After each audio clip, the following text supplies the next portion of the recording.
دیا کریں، جب وہ آ کے معذرت کرے آپ اس کو معاف فرما دیا کریں، پھر آپ اس کو نیکی کا حکم دیا کریں۔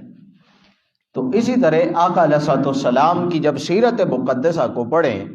تو ہمیں معلوم ہوتا ہے کہ آقا علیہ السلام کی ساری حیات طیبہ وہ ایک حسن اخلاق کا عظیم نمونہ ہے، عظیم نمونہ ہے۔ اب کسی نے آقا علیہ الصلوۃ والسلام سے پوچھا کہ یا رسول اللہ صلی اللہ علیہ وسلم حسن خلق کیا ہے؟ حسن خلق کیا ہے؟ تو آقا علیہ الصلوۃ والسلام نے فرمایا حسن خلق یہ ہے کہ جب تمہارے ساتھ کوئی انسان اپنا تعلق ختم کر لے تو تم اس تعلق کو بحال کرو۔ یہ خلق ہے کہ کوئی اپنا تعلق منقطع کر دے تم اس تعلق کو بحال کرو، کبھی تعلق کو ختم نہ کرو، یہ حسن خلق ہے۔ پھر آقا علیہ السلام نے فرمایا کہ اگر کوئی تم سے جھگڑا کر لے تو پھر تم صلہ رحمی کیا کرو، تم اس کے ساتھ رحم والا معاملہ، اس کے مقابلے میں تم نہ جھگڑا کرو، صلہ رحمی کیا کرو۔ پھر آقا علیہ السلام نے فرمایا کہ اگر تمہیں کسی چیز کی ضرورت ہے اور تمہیں کوئی شخص نہیں دیتا، وہ محروم رکھتا ہے، وہ تمہیں عطا نہیں کرتا، تو اس کے بدلے میں یہ نہ کہو کہ فلاں موقع پر اس نے کچھ نہیں دیا وہ میں بھی نہیں دیتا، نہیں، اس نے نہیں دیا وہ اس کا معاملہ ہے، تم عطا کرنے والے بن جاؤ، تم عطا کیا کرو ان لوگوں کو جنہوں نے آپ کو محروم رکھا ہے، ان کو عطا کر دیا کرو۔ پھر آقا علیہ الصلوۃ والسلام نے فرمایا اگلی سٹیج اخلاق کی یہ ہے کہ جب تم پر کوئی ظلم کرے تو تم اسے اللہ کی رضا کے لیے معاف کر دیا کرو۔ یہ عظیم اخلاق، حسن خلق یہ ہے کہ جب کوئی زیادتی کرے، ظلم کرے، جبر کرے تو پھر اپنے اس بھائی کو معاف کر دیا کرو۔ پھر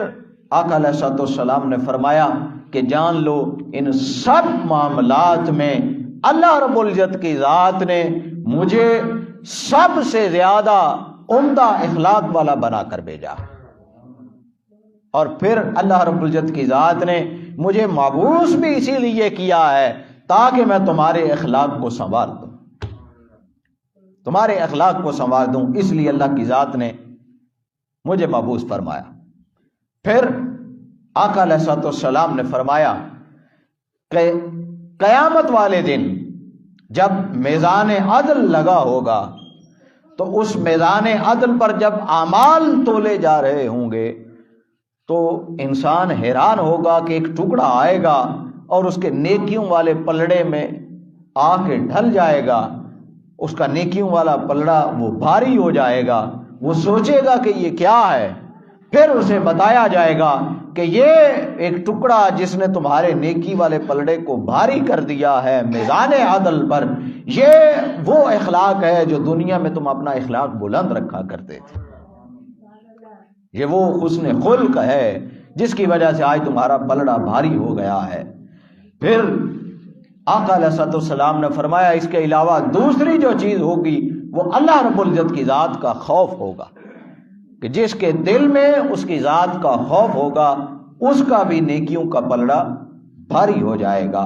پھر ایک شخص آیا آقا علیہ الصلوۃ والسلام کی خدمت میں، اور وہ سامنے سے پہلے آیا اور آ کے پوچھا یا رسول اللہ صلی اللہ علیہ وسلم بتائیے دین کیا ہے، بتائیے دین کیا ہے؟ تو آقا علیہ الصلوۃ والسلام نے فرمایا حسن خلق۔ پھر وہ شخص دائیں طرف سے آیا، اس نے پوچھا یا رسول اللہ صلی اللہ علیہ وسلم فرمائیے کہ دین کیا ہے؟ آقا علیہ السلام نے فرمایا حسن خلق۔ پھر وہ شخص بائیں طرف سے آیا اور پوچھا یا رسول اللہ صلی اللہ علیہ وسلم بتائیے دین کیا ہے؟ آقا علیہ السلام نے پھر فرمایا حسن خلق۔ پھر وہ پشت سے آیا، بیک سائڈ سے، پھر اس نے آ کے وہی سوال کیا۔ آقا علیہ السلام نے فرمایا کہ حسن خلق دین ہے، اور سب سے اعلیٰ اخلاق یہ ہے کہ تو کسی معاملے میں غصہ چھوڑ دے، تو غصہ نہ کیا کر، یہ حسن خلق اور یہ دین ہے۔ پھر آقا علیہ الصلوۃ والسلام سے پوچھا گیا یا رسول اللہ صلی اللہ علیہ وسلم فرمائیے کہ نحوست کیا ہے؟ آقا علیہ السلام نے فرمایا بدخلقی کرنا، جس کا اخلاق اچھا نہیں وہ نحوست ہے، وہاں منحوس ہے جس کا اخلاق ہی اچھا نہیں ہے۔ پھر ایک آدمی آیا اور اس نے عرض کی یا رسول اللہ صلی اللہ علیہ وسلم مجھے وصیت فرمائیے۔ تو آقا علیہ السلام نے فرمایا پہلی وصیت یہ ہے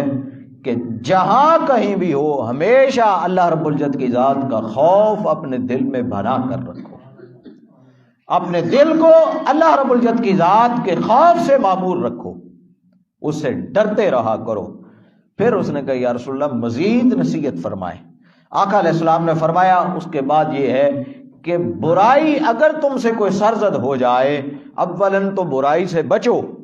گناہ کی طرف نہ جاؤ، لیکن اگر تم سے کوئی گناہ یا کوئی برائی سرزد ہو جائے تو پھر اس برائی کے فوراً بعد نیکی اختیار کرو، نیکی کا کام کرو تاکہ تمہاری برائی ختم ہو جائے۔ برائی جو ہے اس کو نیکیاں مٹا دیتی ہیں۔ پھر اس نے عرض کیا یا رسول اللہ صلی اللہ علیہ وسلم مزید کوئی وصیت ارشاد فرمائے۔ تو آقا علیہ السلام نے فرمایا لوگوں کے ساتھ اچھے اخلاق کے ساتھ پیش آیا کرو۔ یہ آقا علیہ السلام نے وصیت فرمائی۔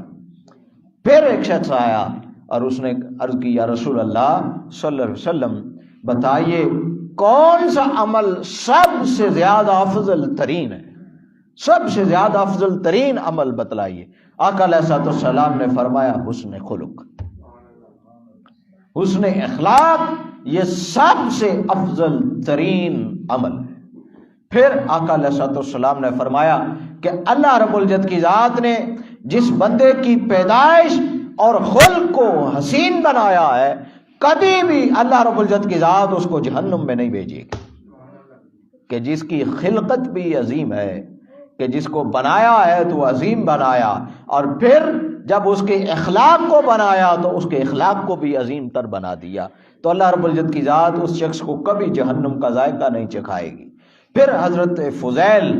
وہ روایت کرتے ہیں کہ آقا علیہ السلام سے پوچھا گیا یا رسول اللہ صلی اللہ علیہ وسلم وہ فلاں ایک قبیلے کی عورت ہے اور وہ سارا دن روزہ رکھتی ہے، ساری رات مصلے پر کھڑی رہتی ہے اور قیام اللیل کرتی ہے، اتنی عابد اور زاہدہ ہے، لیکن یا رسول اللہ صلی اللہ علیہ وسلم وہ اپنے ہمسایوں کے ساتھ جھگڑا بہت کرتی ہے، جھگڑا کرتی ہے۔ آقا علیہ السلام نے فرمایا کہ اگر وہ اپنے پڑوسیوں کو اذیت دیتی ہے تو سن لو اس کی عبادت کسی لائق نہیں ہے، وہ کسی کام نہیں آئے گی، وہ بدخلق ہے، اور اس پڑوسی کو اذیت دینے کی وجہ سے اللہ رب العزت کی ذات اس کو جہنم میں بھیج دے گی، اس کے لیے کوئی بھلائی نہیں ہے۔ یہ آقا علیہ السلام نے فرمایا کہ بے شک سارا دن آپ روزے سے رہیں، ساری رات آپ مصلے کے پشت پر سوار رہیں،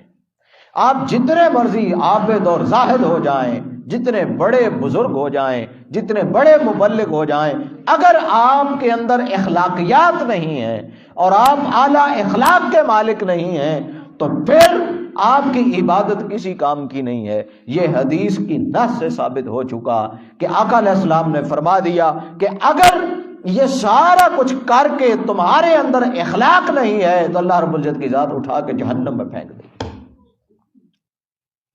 پھر حضرت ابو درداء رضی اللہ تعالی عنہ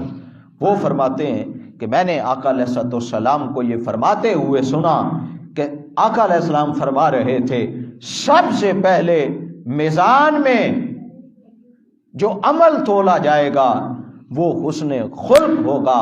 اور دوسرا سخاوت ہوگا، ان دو اعمال کو سب سے پہلے تولا جائے گا۔ پھر جب اللہ رب العزت کی ذات نے ایمان کو پیدا فرمایا تو اس نے عرض کیا اے رب تعالی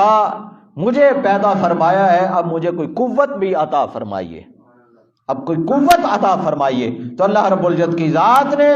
ایمان کو اخلاق کی قوت عطا فرمائی، اخلاق کی قوت عطا فرما دی۔ پھر اللہ رب العزت کی ذات نے